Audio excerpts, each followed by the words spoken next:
Hello everyone, I'm Jeff. I'm Jason. And we're here today to talk to you about all kinds of fun things because what's about to happen right now is... the world is opening up. People are getting vaccinated. Virus is slowly dissipating, we hope. And people are going to start playing, doing shows, getting out there. And I know you guys are just itching to do it. I'm itching to do it. He's itching to do it. Everybody is.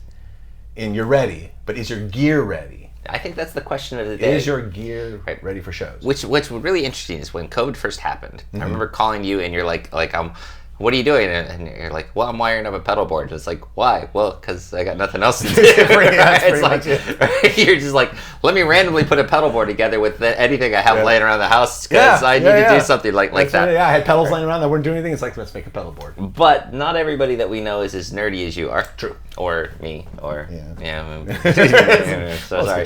But a lot of you are amazing guitar players. Hopefully some of you even got your skills up during COVID. Yeah, practicing. Everybody's getting ready to go.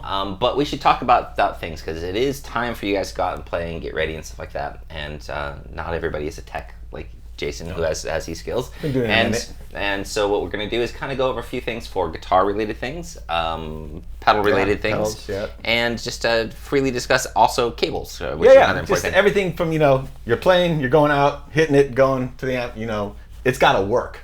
It's got to flow together. You don't want to be up there going, "That's happening. Things are cutting in and out and stuff." That's no good. That's not good. That's a panic. Nobody likes that. Especially not when you're going back. You're like, your band's excited. You want to play. You're going to hit the stage for the first time in a year and a half. Whenever, depending when you hit out there, and shoot, almost 2 years. Yeah, I mean, coming up by Christmas time, or whatever. Right. So yeah, you want to make sure that you want to check all your things. Yeah. And because sometimes we all know when you're in the heat of battle, right? Even the things that are checked sometimes don't work, right? So true. One of the worst experiences of my performance life, right, is I'm playing a gig at I think it was Hemp Fest, right? So thousands of people, right? Big, huge gig, thousands of people. I figure out first off that the stage amp that's there, they've plugged the speaker cable into the effects end. Oh, right. So right. So I've got the moment to get on and it's not working. Right. To get that figured out, and I get up and and it's like jump. Okay, everything plays. Right. The count is down. Introduce the band. Right. And we're on. I go one chord. Next chord, my wireless is cut out. Oh, it's like one chord out of that stupid thing, right? And my thing is that I'm always trying to prepare for these things, right? So in what I would in hindsight say was a moment of wisdom, I had curled a 20-foot cable up next to the wireless. Okay, so you're preparing, right? Yeah. And this is what we're talking about, is like when you get into trying to prepare for a gig, are you ready? Have you thought ahead of things like that, right? So fortunately, I thought of it. I had the cable there and literally just plugged it right in my guitar. I missed 4 chords, but by the 6th one, I was back up and going. Right? And mind you, he was playing a big place. Obviously, if you're playing a small, couple 100-seater, 100-seater, you're not going to have to worry about a wireless. Or a 10-seater. Yeah, but it is still the same principle as being prepared of some form or another. Have an extra cable, for instance, I guess. Yes. You never know. Right. So let's go over guitar. Yeah. Right? Well, on guitar, what we want to... Main thing is, as a repair guy, 30 plus years, some of the most common repairs are input jacks and pots. And what I mean by that is, my input jack's not working, it's dead. Well, it's not dead. What happened is the nut was loose and it spun and broke the wires. Same thing on pots. Very common. You get a Strat, especially Strats, sometimes Tellys, but Strats are the common one because it's right there and everybody's using it a lot, is the pot will come loose, the nut will get loose, and they'll spin the wires, break the wire, you lose your output, you got terrible ground noise. Basically, tighten your nuts is what it comes down to. Yes. You need to have this stuff tight. It's simple. I mean, there's a great tool that I think ESP makes it. You can get it on the Amazon, sells them. It's called the spanner tool. It's a little wrench, double-sided wrench, kind of looks like that. Not throwing gang signs, but it's a little. It has teeth on one side, so you can go either direction, on or off. Get that, slide it under your pots, tighten it up, tighten up your jacks. If you have a Strat thing, get a socket, tighten it up, because there's nothing worse than seeing somebody on stage futzing. I mean, I've seen shows. Guys are up there. I've seen major pros. Yeah, sometimes they're wrapping their cable around the strap, trying to pull it tight so it'll wedge it in there. Tighten that stuff up. This will make such a difference. Just knowing that when you go out there and you roll your knob, your pot's not going to spin or your jack's not going to cut out. Now, barring also getting your guitar set up and your gear maintenance by a professional, if you haven't done it in this year and a half, you might want to. But if you like the way your guitar is, and you haven't had any problems with it, these are maintenance things you can do because a show's coming up, and not everybody has money to throw down to get $75 to $100 a setup. If you tighten it every few months, these are basic things. Then you don't have to go see Jason. Right, exactly. I like going to see Jason, but not every, appreciate that. But so that's a big one. That is definitely a big one. Tighten them up. Even and actually your tuners. If you're doing a Strat, no, because if you have the sliding bushings, don't worry about that. If you're doing a Gibson style or anything that has locking tuners, or heck, Schecter styles, any of these kind of things that have a locking style tuner setup on them, then you tighten those up too, because that's going to help with your tuning. Oh, my alarm just went off. Excuse me. Tighten up your tuners up top, because if those are shifting around at all, that's going to throw off your tuning. If you got a locking Floyd, obviously it's not a big deal, but tighten it up. And if you do have a Floyding, tighten up the nuts in the back. Yeah. Because you don't want your your nut rocking, because then your guitar's going to go out of tune. I mean, tighten your nuts. Yeah. Just face it, tighten your nuts. Yeah, just go through your guitars. Go through your guitar and tighten your nuts. Get everything that is adjustable that you can do. Yeah, because this isn't. You don't have to be a tech to do this. Just be smart. Your Les Paul switch is tangled. Well, just move it and tighten it. Just kind of hold it and tighten it. These are things that any normal, even if you're not tech, but just any normal guitar player who sees his instrument can figure this stuff out. Too. Right. Pretty basic stuff. So, and then what are some other things people should look for on their guitar? If you're going to be dealing with, once again, maintenance, if you don't want to spend the money to get it set up, okay, maybe you're having some tuning issues. You go to tune, you got that G string, you tune it, pings, and it kind of shifts out of tune. You can't seem to get in it because it keeps pinging. 99 times, I should say, percent chance of times that there's gunk built up in the nut slot is what happens. And also, if you're breaking strings a lot, same principle. Not only is hand sweat from your hands resting on a bridge, perhaps, going to rust your strings, the sweat that you build up from there, and when you play on your hands, is going to rust it. So one of the things that happens, great example you can do, probably just get a string, a drop of water on a string, but this happens with your sweat. You pluck the string, the water is going to resonate all the way out to the ends, because the water opens up the widest in the middle, and it fine tunes, it will push it all the way out. So when you're playing, jamming out, you're having a great show, your hands are sweating, that stuff is just resonating to your nut and all the way back to the bridge, and that's just going to bound it and clog up that nut slot and get it all rusty back here. Yeah, and you're not touching it, so it's like your hand's moving on the fretboard, it never moves down there, so you never even get any hand movement to friction it off. Exactly, yeah. So what you do, you change your strings, when you change your strings, you say, please change your strings, at least before first show. Change your strings.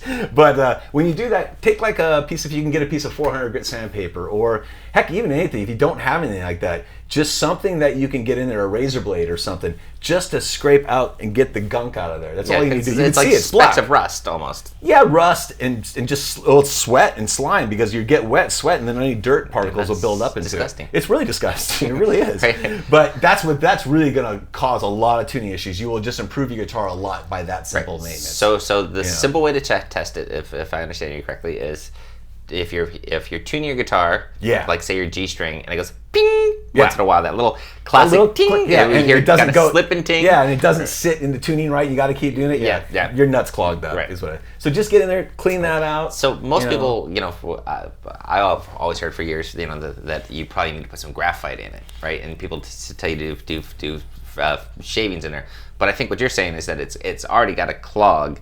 The graphite might, is a slipping agent. Oh, right, yeah, depending on your situation. But it's a different solution. It's a different problem. Different problems. Yeah, exactly. Yeah, the graphite will help I guess it depends on your material. If your guitar isn't, I'm trying to think, I don't know what a lot of companies use. There's lots of different materials now. But if on more inexpensive guitars, sometimes it'll be plastic nut, and something like that, or a soft material. Especially on the wound strings, the teeth from the windings will get in and groove the scoops of the slot and make it so that the strings can lock. And that's the pinging. That's a different one. That's where graphite can help. But if you have a bone nut, a polished bone nut doesn't need graphite. Right. You don't need. I guess maybe if you're a whammy person, I take that back. Let me back that up for a second. If you are doing like modern days now, actually oh no, these ones have locks on them. Okay. Well, if you have one that doesn't have locks, you're using locking tuners. Graphite's not a bad idea because it will cut down the friction over a bone nut, because a bone nut will get sawed. Right. Through, but it won't harm anybody if they did do it. No, it doesn't. You can totally. Graphite's actually, there's nothing wrong with doing that at all. Actually, it doesn't affect things. The only thing I've ever noticed. No, it doesn't. Sometimes I've heard the comments that it dulls the sound. There's too much in there because it's restricting resonation of the string.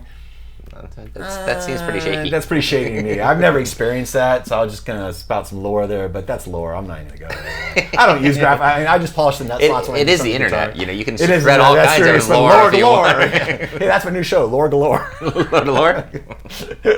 So, it's basically just maintenance. Just think about the things, and pretty much the way it works, if it makes contact, it could have issues. Right. And that's the stuff you need to work out. So what are a couple things that people would notice on their guitar, or may need to think about on their guitar, before they would need to take it to tech like you, right? Like, is it just like it's time, or is it like is there like some way they can check the string height or anything like that? Yeah, there's a little things. If you're feeling that your action has changed recently or quickly, it's kind of habit happens with temperature shifts. Getting really hot. God, especially if you're in Oregon right now. Oh, God, it's like 116 or something I got up in there. It's crazy. That's so hot. Next will bow. Quick reference, a way to do it is, actually, I'm going to steal this guitar right here.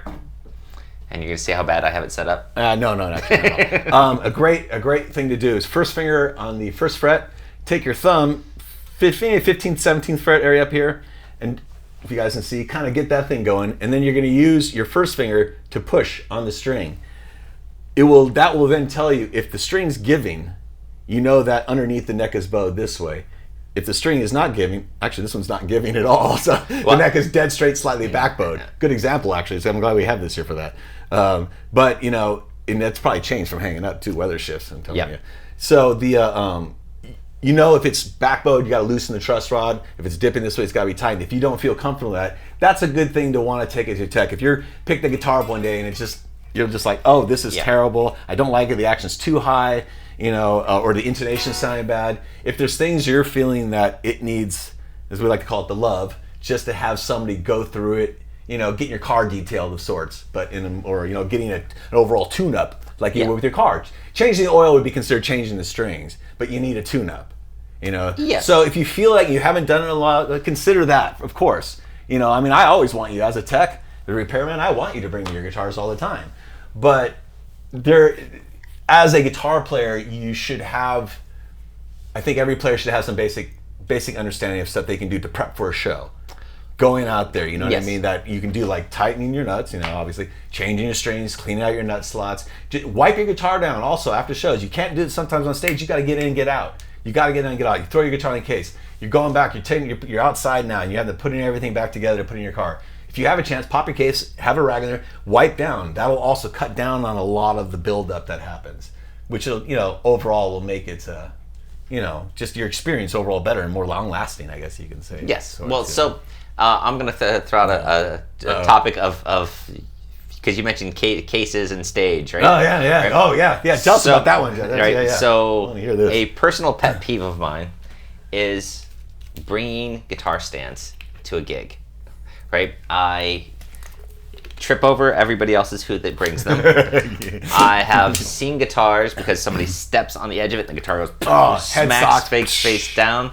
I've seen headstocks get broken at gigs. I've seen guitars fall over at gigs, and when I'm playing a smaller club, right, typical LA club or like, I don't take any kind of guitar stand. Yeah, no right? stands. One, because there's security of getting in and out of the venue, right? So you don't want to leave your stuff, sitting on the sidewalk when you're going inside, right? So carrying a stand is sometimes just like, why am I carrying 3 stands when my guitar is sitting out by the homeless guy next to everything, right? Exactly. But number 2 for me, I just use my gig bag or my case. Usually a gig bag, right? Stands are dangerous on stage. Yeah, and I just lean it against the wall, unzipped, and so I can just reach in and grab it. So I pull it out, tune it, stick it back in. Yep. Right. If I have a 20-minute set, I take 3 guitars. Right. I'm just that anal. Okay. Yeah. It's like I don't trust anything, right? Oh. Right. But I was taking 1 guitar in my last group show. I'm so lazy. That's just lazy. This is how old you've gotten, right? Remember taking walls of stacks? Oh my God, yes, I know. Yeah, right. But that's a thing for me. Is Yeah, is no, that the stands. Because if you're gonna if you need stands, if you have guitar changes, or your other guys do too, get a guitar boat. Stick it in front of the front riser or something, or someplace that everybody can maybe get to, and you're not going to step on. Yeah, if you have to do that many. Yeah. Well, and my favorite of those is the classic, the ones that are like they look like a guitar case. Yeah, and they fold right? open and in they the fold up in the pocket. Exactly. Right? Yeah. Those are 100%. great. Those are the best. If you have those, right? Yeah. When I play Off bigger the side. gigs, that's what I prefer. Yeah. Right? Because those at least are in sideways. If you bump it, you're the one that's going to suffer. The stand's going to be fine. I mean, the case is fine. The case and the guitars are fine. Yeah. Right. And I see that even with like more touring pro bands and stuff like that, like backstage. Yeah. You'll see. I've seen it 100 times. Yeah, Bonamassa has got like rack, like a touring road case rack that opens up, and it's just a big boat. Yeah. It's just all stuck in there. All stuck in I there. think all the guys, ZZ Top do that too. Everybody does that. Yeah. And what about cables? So cables, Cool. obviously go through all your cables, right? Before you go out and tour, right? And play gigs, right? One, like I mentioned at the beginning of this thing, bring extra cables, right? Always have an extra cable for your thing. One extra cable is usually all it takes, Like count your cables before you go, right? Before you leave for the gig. I always try and take cables for my singer, right? Sometimes he's very busy being in singer mode, entertainer mode, and so I always bring. I'm pretty sure he'll remember his guitar. Okay, right. And I'm pretty sure he will remember his at least an amp head. Gotcha. Right. Yeah. After that, it starts getting pretty foggy pretty quickly. Right. So I always make sure to bring an extra speaker cable for him or my bass player if somebody forgets it. Yeah. I always bring an extra guitar cable or two for the bandmates. And the number of times that you can just be a courteous citizen to the band before you or after you who forgot a cable or something like that. Yeah. Right. If I'm playing and I'm using an amp that I don't need a distortion pedal for, I always bring a distortion pedal anyways, right? Okay. Sure. And if I'm going to a backline, I always have backline rolling in. You don't know what you're gonna get. Always have some alternate solution. Yeah. Right. That's what Paul Gilbert does. He has his Mojo pedal that he I guess he now has his model or whatever. But he says that it's that in his guitar. Worst case scenario. Yeah, because he can put that in front of anything and he'll know at least that's his stuff. Yeah, I was at a clinic with him about a year and a half ago, right? And and I'm outside the performance halls. They're doing sound check, right? And it's Phil Collin, Joe Satriani, and Paul Gilbert. And you're walking by and you're like, cool, good guitar tone, and that's Joe Satriani, right? And then the guy who backs him up, I forget his name, Greg, I think is his guitar player name. Oh yeah. I don't know. And I hear it here, and I'm like, cool guitar tone, and then I hear Phil Collin, and I'm like, okay, it's a little fuzzy, but okay, I got it, right? He was still dialing it in, right? And then I hear this just roaring tone from hell, right? And it's Paul, right? Yeah, because he's gotten to playing just a plexi dimed. Oh, is that what he's doing? Yes, right. Geez, okay. And it's just but crushing to hear the power amp like sag and distort the way the transformer's supposed to. So lately he's been using a 20 watt plexi and a 100 watt plexi. So the 20 watts is rhythm tone, and then the 100 watts is solo tone. All right. Wow. And is he diming both? Yeah. Oh Jesus. All right. It's fucking awesome. Yeah, right. It's amazing. Right. But it's also in his hands, right? Of course, yeah. he can play just about anything, right? Yeah. Right. Remember when we went to school and you'd have those little PVs or whatever. Oh yeah, you plug in a PV backstage. Yes. PV backstage. You sound just like you did on that whole first Racer Record album sounded the same. It's like Hey, we digress. We do that. Yes. Stands. Cables, that should be the name of the show. We digress. We digress. Oh, but what about pedal boards though? Okay, so pedal boards are obviously, I mean, the key to everything we're saying is it's time to take a look at your gear and give it a good refresh, all right? And, when it starts with your guitars, I don't know how many times, like guitars just go dead to me because I haven't changed the strings. Yeah, exactly. They become emotionally dead or they need set up. And it's time to go through and clean those up. Now's the perfect time. Same thing with pedals, right? You should go through, make sure that you've considered everything for your pedal board. And make sure you've gone through and pulled out any batteries in them. The number of times I've seen people, you open up the pedal after it's been sitting for a year and it's got gunk inside of it. Yeah. Even though they were using an external power supply, they forgot to take it out or whatever. It's depending on the manufacturer too, how they did it. If they're from where the battery compartment is or where it's being stored, if it's near that circuit board, when those things leak out, it will eat the circuit board. Yeah. I don't experience it a lot in pedals, but I've seen it a few times, and you see it in synthesizers. Oh, because they have those the old school battery sets on top of the circuit board and they just you out eats. And died. Yeah, it just eats.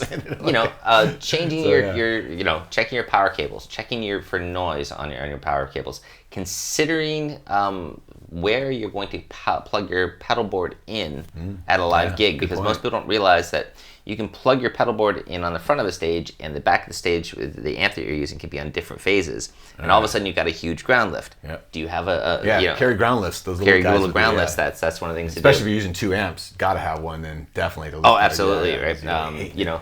Are you going to use 2 amps? Are you going to try and go in stereo? A lot of people don't realize it. It's like they show up at a gig and there's a second amp there and they try and flip in stereo and they're getting shocked. Or they're out of phase, because most people don't realize that every tube stage flips the phase. So if this one has 3 tube stages and that one has 4 tube stages, right? They're out of phase with each other, right? That can throw you off a lot. Try not to put yourself in scenarios that are going to trip you up, right? Try and trip. And if you are using tube amps, get new tubes. It might be time to have another tube. Check them out. Yeah, microphonic tubes and stuff like that. Yeah, the big thing with tubes is they don't go as bad as people think. No, they last long. They can last a long. Preamp tubes last a long time. Yep. Modern power tubes are a little bit more susceptible to dying fairly quickly. But they're kind of like strings. They kind of just get dull and lifeless. Yeah, they can hang on. Yeah, but they just kind of lose all their life. Yeah. I mean, I have gotten to the point where they've popped, right? So, you cheap bastard. No, I'm just kidding. Yeah, once, I know, it's expensive. Yeah. It's so expensive. Yeah, it can be very, very expensive, right? And it also depends if you're using them, and with your tube amps, so preamp tubes, they don't need to be changed, but they're fun to change and easy to change. If you want to go online and find some old, you can change out the tone by changing the position. Oh yeah, like especially the first tube, because even though tube amps get their tone from the last tubes, the power tubes, right? We always talk about hitting the front of your amp hard. Well, the truth is that each tube stage adds gain, and then it hits the last tubes. So the last tubes are actually the first to clip. Right? Okay. Unless you have a master volume really low, then your phase inverter, which is the tube before your power tubes, that one's clipping.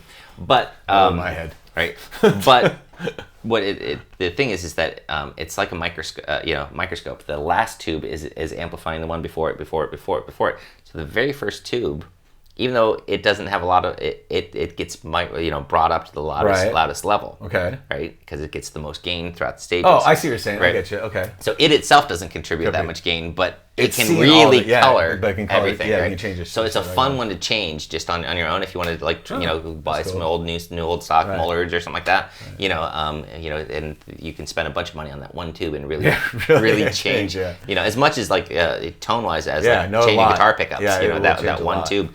And it's pretty non-offensive to do, right? It's not going to hurt your amp, or you don't need a bias or anything like that. If you're doing solid state, the only I don't know a lot of maintenance today, but the main maintenance on solid state, and actually any amp, tube amps, and you might be able to do this yourself if you feel that you're comfortable taking an amp apart. I don't know. I wouldn't do it, but I wouldn't do it. But getting the pots cleaned out. I've had tube amps too, but that's not because it's tube, but just amp not work properly.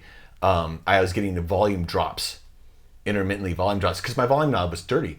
It was just crackling along, and what was literally was arcing in the tech told me it was arcing because it was dirty. Yes. Clean out. I mean, you're also dealing with higher voltage too. So clean that crap out. If not, obviously if you feel comfortable doing, take it apart, but go get it done if you're having those issues, because you don't want to be playing and all of a sudden your volume's gone on stage. Yeah. And then it's back again. Your sound guy will hate you. Yeah. That Marshall head that's over there. For a while, it was at my bass player. Was storing it in his wood shop, and and all the pots had gotten full of dust, and I kept getting a cleaner and spraying them in. Took the amp apart, and how you have the little dip hole inside the pot so you can see, and I'm gooping the crap out of them. Still not working. So eventually I just bought a whole new set of pots and just I soldered them all. It's like one night it's like fine, right? Which if you're comfortable doing that, then do it. I'm surprised I didn't make you do it for me. I'm really glad you didn't make me do it. Oh God. That does seem like, hey Jason, I got a problem. Can you fix it? I'm proud that you did it, Jack. Thankful. Every one of those I did myself. And thankful, right? Very thankful. Right. And I'm not the best at soldering, so that was a good thing. Right? I don't want to see it. Right. No judgment here. So, to kind of like wrap things up a little bit, speaking of wrapping up, how do you wrap your cables? Oh, yeah. He yells at me about this all the time. All right, show him how to wrap a cable, because I'm bad. I'm the guy that just does that. No. You do it like somebody who's got a 50-foot AC power cable around the arm. Yeah, I do that. Right? You do the figure 8 around your arm and then tie it in a knot, and it's like and then too many power cable like construction work. After like 2 gigs, it's like the cable's all twisted. You can see it like this, like what the right. So there is a proper way to roll your cables, and I will tell you is that long enough? Yeah. It's a shorty, but I'll do it. Tighten close to the camera. Right. First off. Cables that come like these are the Boss cables, right? And for disclaimer, I work for Boss, so I have lots of them around, right? But they're really awesome in that they do come with super fantastic tone and quality of the cable. I love the cloth-driven ones, but they have Velcro permanently affixed to them. Right. Yeah. That's the ticket. Right. Because you do things extreme like tie them in a knot because they pop up and you go to open them out of a bag. You got 6 cables that have now just become useless. This way they're knots, but they're knots in little individual knots. Yeah, they're proprietary knots. But the big thing with cables is to twist them as you go. So what I do is I take my hand, you see my right hand, and I twist it over, and then I twist it under. So now what's happening is the wire inside is not being twisted. Okay, so the wire itself inside is not being twisted when you do that. Yes, so let me just do it again. Yeah, I got to learn this too. Right. So again, take your hand, right, and I'm going to go over, I'm going to exaggerate. I'm going to take my wrist over. Okay. And now I'm going to take my wrist this one, so it goes underneath. So you actually almost kind of are tying in a knot, but you're not. It's like a knot, an anti-knot, so when you take, and then it does that, sort of. That wasn't supposed to happen. Right, there it is. There it is. Well, I've seen you do it where it'll flip it out and it doesn't knot up. No, I've had like 25-foot cables. You go like that, and it doesn't knot up. Yeah, right? As long as you get it right. Knots up right every time. But again, over. Yeah, and then inside. Under, over. But it makes sense though too, because really quick, I know this is stupid, but when you back this out, this one's underneath there, and this one's on the outside of it. So when they undo, they just fall out. I get that. That makes sense. Yeah, but this way, what's normally happening when most people do just over, it's twisting it's constantly turning it to the right. And so what's happening inside is that the metalwork is getting this going on. I got you. And over time, they start to frame and bite. Sure. Yeah. I mean, with these, they have a lifetime warranty, so it kind of doesn't really matter. But Point being, Principle being, and if they've got a good cloth, usually they self-untwist a little bit. But this is still the ticket, though, because even at a show, you have to get off the stage fast. If I mean, be honest, we're not going to have time to sit there and do that. If you. Oh, this is fast. Well, look, you are. I can't do it. No, but just point is, even if you can't, even if you ball them up, something to put it together if you had to. That just having that tie, even if you just you're doing your show. Where is it? You're doing your show, and you have to grab your cable, and you go like this, and you do this, and you take your tie and wrap it around. Is what I'm saying. If you know what I mean, you're like, I gotta get out of the stage. Okay, and throw it in your bag. I mean, whatever. I'm just saying. The tie. It helped me. I've done that many a time. So because mine have that string thing on it, Yes. Yeah, and there's been many times when I've just done this, and I got around and I grabbed and I threw it in my bag, and I went, and then later on we'll clean it all up because. You don't particularly want that. Well, yes. Right.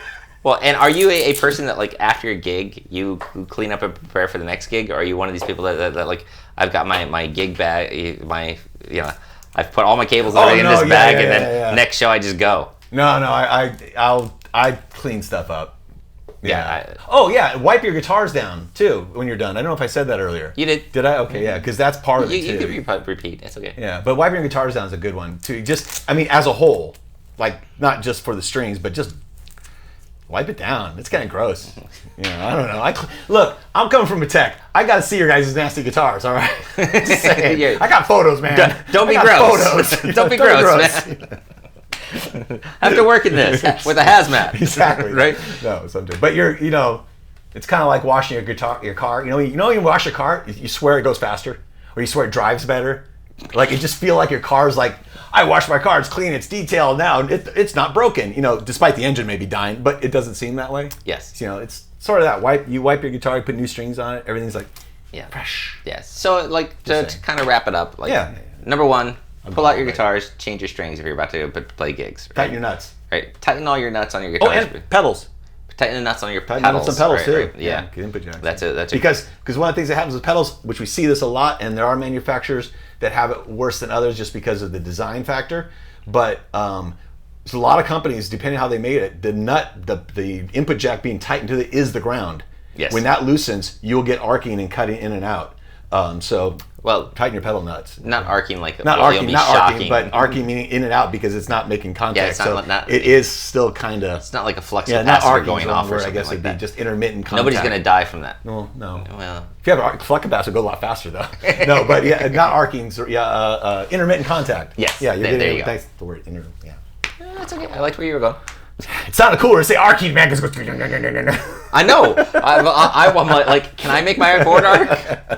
Like a Tesla board. You like having arcs going across your board dude. and all your pedals. So, all right, let's get out of here. I'm sorry. I'm just mad that I'm Can you imagine Jack, my singer, coming by and I've got like a Tesla coil over there? How many times That'd you be hit it? Sorry, Jack. And if your singer's name is Jack, just all bets are off. Right. Hope he doesn't watch this. I love Jack, right? There's one gig that we did, right? I'll just throw a fun story in there. True story. Right. So I'm using a multi-effects processor, right? And it's on the thing, and I'm going to the power amp of the on stage amp. It's you're just like it's like a backline Marshall or whatever, right? And so Jack's doing his Jack things, right? And a beer hits my board, which okay, your stuff should be beer ready. I'm sorry. Right? I mean, we should know by now. Gear should be beer. It should be beer ready. It should be right. So it's fine. I kind of move it out of the way because where it's at, he kind of keeps getting close to it. So I kind of scoot it out of the way or whatever. And then at some point he steps on the power cable and rips it out of the back of it. And it's kind of fallen off to the front of the stage into the audience. So I now have two choices. It's like I'm sorry. I can just imagine that. Go ahead. You see, I know, right? Yeah. So it's like I either go off stage to try and fish out or get somebody to fish out my power cable, but I'm in the middle of a song, right? And of course it's like 8 bars before the solo, so you're like shit, right? So it's off the stage, it's on the floor, beer's everywhere, right? So but I'm like 10-15 feet away, right? So I'm like, I grab my guitar cable, right, and I just start pulling it towards me, but somehow it becomes airborne, right? It's like this board flying at my head. Right, I think Jack awesome. tried to kick it towards me to try and help it out, right? And now it's like, and so it's literally flinging at my head. This that's 15. That's like animation. I can see like the cartoon, just like slowly or slow motion, I should say, animation just coming towards you. Yes. So it's big, metal board, right? So I do get it unplugged and I get it out and plug into the front of the amp that was backlined, and I did get to the solo. So, all right, so you can get through it. Is the point, right? Gig therapy, our next episode. Yeah, therapy, exactly. Post-traumatic gig PTSD from the last show I did. Right. All right. So, anyways, the moral of the story is be ready. Yeah. And be you ready. are, but your gear. Yeah. Get your gear ready. Well, I think that's a whole other topic that we could have at some point in time. It's like, when is your band ready and stuff like that, right? And it's like I remember when we were in school, right? One of the instructors was like, somebody asked him, when's your band ready to play? He's like, when you can get to the end of the song. It's like, get out and find out. Yeah, there's that. Yeah. Right. So get to the end of your songs. Right, and I think that means we've gotten to the end of the show. I think we're at the end of the show because we're at the end of the song. So. All right, folks. Yeah. Well, till next time, I'm Jeff. I'm Jason. We'll talk to you soon. See ya.